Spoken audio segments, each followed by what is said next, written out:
MTC Tutorials के लिए visit कीजिए www.mtctutorials.com और डाउनलोड कीजिए फ्री टेम्पलेट्स।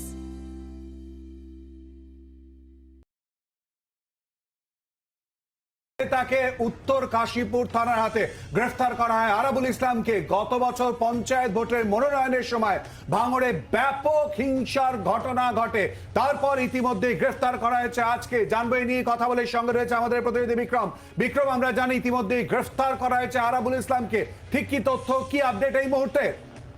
দেখো, গত বছর পঞ্চায়েত নির্বাচনের সময় মনোনয়ন পর্বের সময় দেখা গিয়েছিল ভাঙড়কে উত্তপ্ত হতে এবং একাধিক ব্যক্তির মৃত্যু ঘটতে, খুন হতে, এবং সেইখানেই কিন্তু একাধিক মামলা রুজু করে পুলিশ আধিকারিকরা। প্রথমে সেটা রাজ্য পুলিশের তরফ থেকে রুজু করা হয়েছিল, পরবর্তী ক্ষেত্রে ভাঙড় যেহেতু কলকাতা পুলিশের অধীনে চলে যায় সেহেতু কলকাতা পুলিশের তরফ থেকে বিজয়গঞ্জ থানায় যে মামলা রুজু হয় সেখানে আইএসএফ কর্মী খুনের মামলার ঘটনায় যেটা আমরা জানতে পারছি যে আজকে সন্ধ্যেবেলা আরাবুল ইসলাম, তৃণমূল কংগ্রেসের ভাঙড়ের দুর্দণ্ড প্রতাপ নেতা, তাকে গ্রেফতার করলো কলকাতা পুলিশের আধিকারিকরা এবং তাকে ইতিমধ্যেই লালবাজারে নিয়ে যাওয়া হয়েছে। যেটা পুলিশ সূত্রের খবর যে বিজয়গঞ্জ বাজারের যে খুনের মামলা, সেখানে শুধুমাত্র খুনের মামলা নয়, তার সঙ্গে সঙ্গে রায়টিং, একই সঙ্গে কর্তব্যরত পুলিশ কর্মীদের ওপরে হামলার অভিযোগ রয়েছে, 307 অর্থাৎ খুনের চেষ্টা, তার সঙ্গে সঙ্গে পাবলিক প্রপার্টি অর্থাৎ সরকারি সম্পত্তি নষ্টের অভিযোগ রয়েছে।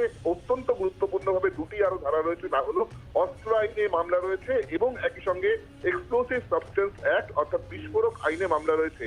এই মামলা অর্থাৎ বিজয়গঞ্জ থানার যে খুনের এবং তার সঙ্গে সঙ্গে অস্ত্র আইন বা বিস্ফোরকের মামলা, সেই মামলাতেই কিন্তু গ্রেফতার করা হয়েছে আরাবুল ইসলামকে। তাকে ইতিমধ্যেই লালবাজারে নিয়ে গিয়ে জিজ্ঞাসাবাদ করা হচ্ছে এবং এই গোটা ঘটনা সংক্রান্ত বিষয় নিয়ে তার কাছ থেকে তথ্য জানতে চাওয়া হচ্ছে।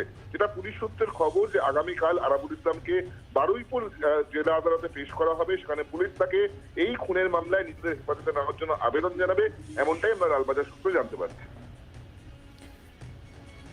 বিক্রম, তুমি আমাদের সঙ্গে থাকো। আরাবুল ইসলামের ছেলে, তিনি কি বলছেন শোনাবো আপনাদের।